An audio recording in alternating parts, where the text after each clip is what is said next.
and listen to him. He's speaking to a witness. Because I go through from my building, the Icon, to Whole Foods. When I walked out of the building, all I seen was police cars and SWAT, and everybody's just pulling up, back to back.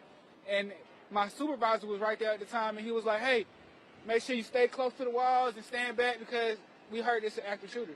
We just saw a lot of Atlanta police officers with long guns just jump into a car, and you were telling me this is very much active. You told me that they're looking for the shooter. I mean, to watch this play out in real time, what is this like for you? It's just, I can't describe it right now. I just really can't describe it. It's just crazy. This is really crazy.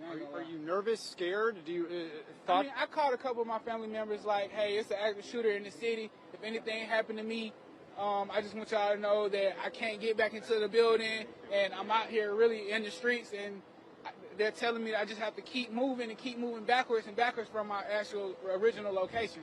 So it's just tough right now. I can't get back to work. Them pushing us back, how much does that suggest to you? Expanding their perimeter. It's really that's dangerous. Just let me know that the situation is not something that can be taken lightly. They're definitely taking all the precautions that they can by pushing us this far back. And it just makes me wonder, where is he? It could be any one of us, not any one of us, but it could be anybody out here right now, and we don't really know who's the shooter. Sir, or where his whereabouts. So we were just obviously talking off camera. You're live right now on Channel 2 Action News.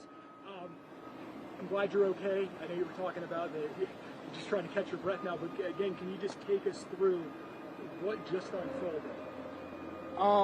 I work in the building right next to where the shooting took place, and I was going on my lunch break. I was crossing over to go into Whole Foods, and all of a sudden, they was pushing us out of the building, pushing us further back into the streets, telling us to get away from the building where the active shooter were at, and just telling us to get back.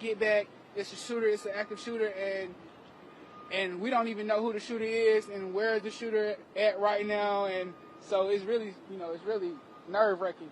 I mean, what was the first thing you did though when they started saying, active shooter? What do you do? What could you do? Because I went to start looking up to make sure nobody wasn't hanging a rifle out of one of these windows or anything like that. And I went to put my back against the wall and just trying to do whatever the officers tell us to do at the time. I don't know if you've seen this yet. Atlanta police released photos of the shooter, the suspected shooter. I don't know if he looks familiar. Not right offhand. No, not right offhand. Can you just tell us, though, again, I mean, it's become so common for something like this to happen, but